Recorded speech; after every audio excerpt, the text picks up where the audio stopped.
You're listening to Let's Talk Sustainable Business. Hi, my name is Barbara Mendes-Jorge, and I'm a sustainability communications expert based in Brussels, Belgium. It's a pleasure to welcome you to this edition of Let's Talk Sustainable Business, a series brought to you by the Conference Board. This is the second instalment of our two-part episode with Professor Guy Jubb, Honorary Professor at the University of Edinburgh Business School. The views expressed by Guy on this podcast are his personal views and may or may not reflect the view of the organisations with which he is associated with or affiliated to. If you haven't listened to part one yet, please do go back into our catalogue to listen to the first. Welcome back, Guy. Well, it's a pleasure to be back again. How are you keeping? I'm very good. I hope you're well also. Very good, thank you. Wonderful. So in part two, I'd love to talk to you a bit more about policy. We touched upon it briefly in part one. So my first question is, what is your view on how sustainability reporting standards have developed in the UK, in Europe, worldwide, and how have they tackled corporate governance issues? They have evolved, and when we look back, particularly if we go back, say, 10 years' time, but even until very recently, it was like a patchwork quilt, and it was really difficult for boards to know which particular standards to follow. TCFD, their own standards themselves. There was no form of regulation around how the disclosure would be, but regulation gradually evolved, and also so did standards.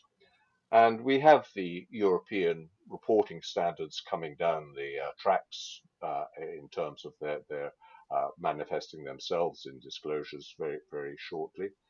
And these, one has to be careful what one wishes for as a board, because these standards do provide a very good framework, but they are a very detailed framework in terms of the disclosures. And one of the challenges to boards and to governance is seeking to ensure that actually they haven't missed anything, seeking to ensure that actually what they have said is actually a true and fair view, and possibly a little more than that, given the precision with which one has to report on some of these matters. One then has on the side, outside of Europe, the emergence of international sustainability reporting standards. These are still embryonic now, looking at climate initially and related issues. But this has brought to light also, and it was the case in Europe as well, issues around double materiality. Should it be in relation to the financial statements that the standards should be applied in terms of materiality, or should there be a softer societal aspect in relation to the substance? This is still, I think, something of an active debate that is having. The standards are clear, particularly on the European side, albeit still complicated. So we are moving to a better place, but it does, in closing my comments around this, subject to anything you wish to come back to, should standards be the maximum standards, or should they be the minimum standards? And I refer to having a true and fair view. Whilst the European standards do seem to be comprehensive in what they're looking for, the international reporting, sustainability reporting standards are broader in their approach. How can boards be reasonably satisfied that if they comply with the standards, they are also actually representing to stakeholders a true and fair view of what the position is? And they then have a dilemma if they are weak in one of those areas that aren't disclosed. They have a moral dilemma. Do we disclose or don't we disclose?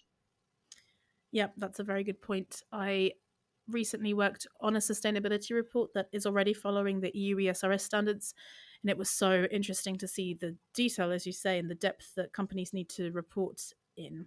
And you touched upon the fact that a problem could be that companies are not sure, might miss something. So, what do you feel has been the most neglected by companies when considering reporting on governance? What do you think will be an area that companies may stumble over when having to report in this more transparent way? If I could maybe itemize not an area, but two areas, Hmm. Barbara. Um, the first is supply chain issues. Um, it is very difficult for companies sometimes to, particularly those who have international supply chains, who have long supply chains, to actually get to the end of their supply chain. They do not have a right often to delve into the information that is required.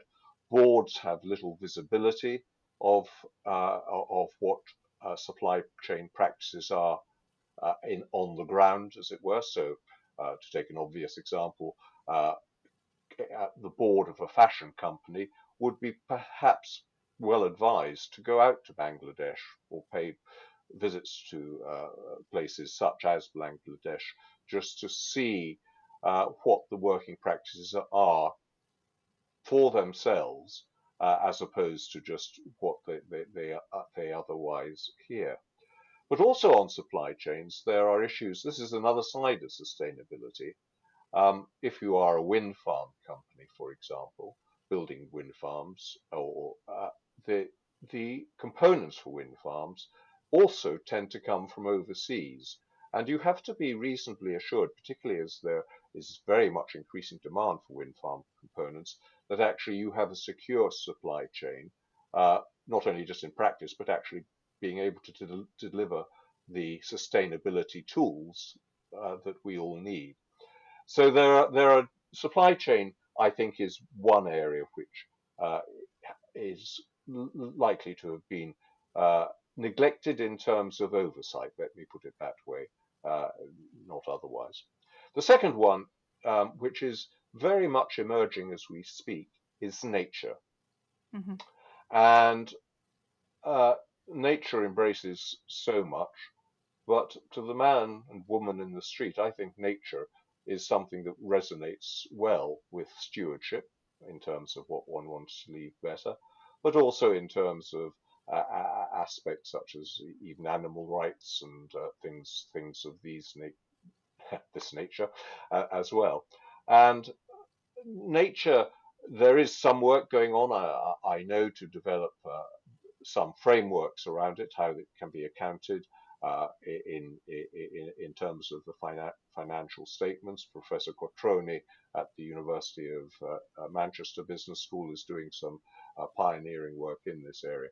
But there is much more to be done, and I don't think many boards actually talk about nature. That's a good point because, yeah, I guess it could be argued that both of those, both nature and supply chain, could also fall into the E and the S. But I think the point you're making is it is also a G issue, and companies need to not only consider it, but as you say, talk about it Yeah. to resonate.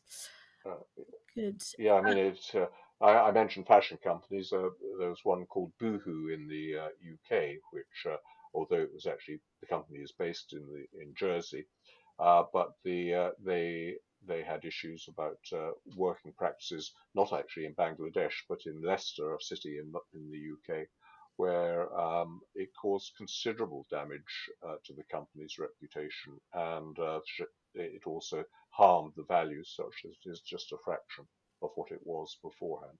Yeah, when you said supply chain, my first thought was the fashion industry as well. So, relating to this topic, how important is the role of assurance in reporting and in governance? Well, I think assurance with governance and sustainability standards creates a triangle of trust. And if you don't have one of those three ingredients, your triangle is uh, falls away. So assurance is important for two reasons. One is that if you know that people are quote unquote checking up on you, you are likely, in terms of your behavior, to try and make sure that actually you do deliver on what is being measured and being asked for. And that is, and in terms of the checking up, it is those who are seeking to assure themselves around the processes in particular, because assurance in sustainability is quite a lot of it is around processes as well as the numbers. Um, uh, uh, but the second point is for those who are uh, both in the boardroom and outside of the company, they want to be assured that actually the numbers that are being reported to them have credibility and are ones that they can rely on in taking decisions in the boardroom in relation to their investment and such like. Now, it's important to emphasize, Barbara, that auditors, the external auditors, don't have any God-given right to be the external assurers, and I think that there is they do bring professional qualification to it, but this is actually an area, and the FRC, the Financial Reporting Council, currently has a consultation as we speak. It comes to a close in the 14th of June, I think, about how the market for assurance services should be regulated and emerge. And I think this is going to be in the same way that auditing has become a regulated area. This area around assurance will become regulated, and responsible regulation, as we mentioned in the first part, will have such things as stewardship built into the regulatory obligations. Thank you. So, moving away from legislation and policy making, there are a few topics we talked about before the recording that I'd like to circle back to in this episode. You'd mentioned that management and internal controls is one of the most important aspects of governance. So, could you briefly outline exactly what this is and why it's so important for companies to reflect on? The management and management controls and internal controls, perhaps the two often conflate in terms of what they are in practice. But the reason that they are so critical in terms of reporting, both internally and externally, is that they are critical to, can be critical to ensuring that actually the information that is generated by the company's processes is reliable, has substance.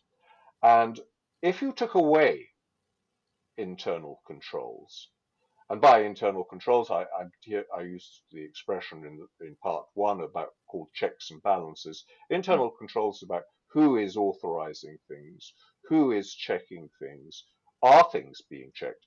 And if you actually just allowed a Wild West type uh, environment to operate, particularly with compensation being increasingly focused on sustainability issues, I fear that you would have situations where people would be reporting information which would not be reliable. And once you start to get that into the culture, we haven't spoken very much about culture, but when you start to get that into the culture, it becomes a real issue. Squeezing it out is really difficult. So management controls, if they are working properly, make it so much better for good governance that actually boards can rely on the information that is being put to them, and that the reports, the sustainability reports, the annual reports, the SEC filings, they too, directors can sleep at night knowing that they have strong systems of internal control. And we haven't mentioned, if I may, the role of internal auditors, who are often unsung heroes in the management space, in the governance space. And internal audit have a very important role to play in actually evaluating controls, but increasingly nowadays evaluating the management controls and internal controls relating to sustainability and sustainability reporting. And working in internal audit these days is actually something which gives individuals a huge exposure to what the company is doing and really makes it really interesting to delve into the detail on these matters and report accordingly. Yeah, I think the key word here is reliability. As you say, we can talk a lot about credibility, but reliability is crucial for that credibility. So thank you for bringing this up. Um, Another topic we talked about before the recording is private equity. So, how do you see the role of private equity when it comes to corporate governance? Well, the role of private equity, and particularly corporate governance, and in relation to sustainability, is something which cannot be ignored from a societal point of view, or indeed from an investment point of view. Private equity these days accounts for a huge proportion of the way in which our individual pension funds are invested, and capital markets, or at least private equity markets, work. But private equity of itself, uh, the ownership structures are different. Typically, a private equity backed company will have one, two, three, four, five backers in its early days, not more than, and they have a much more intimate relationship with the company because the shares are not traded on stock exchanges. They are not, uh, in that context at least, subject to issues about insider dealing, but also from a private equity point of view, from a governance point of view, they are very definitively long-term investors. They don't have a mark. There is nowhere that they can easily, at least, uh, get out of their investment in the company.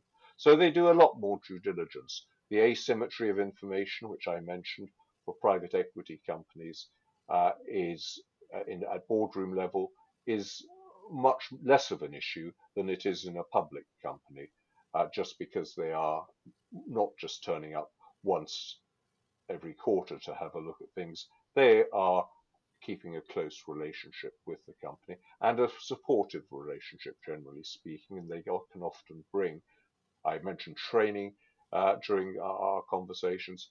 Private equity will generally have people who have training. However, private equity is very highly incentivized. It is very highly incentivized by financial returns. Sustainability, I am yet to be convinced that sustainability, incentivization, and compensation is significant in private equity space. Uh, and therefore, the focus on sustainability, whilst it is very much there, there needs to be more work done, I think, by the private equity industry to assure regulators, to assure uh, stakeholders that actually, as well as generating good financial returns, that they are actually also delivering good sustainability practices that are consistent with good stewardship.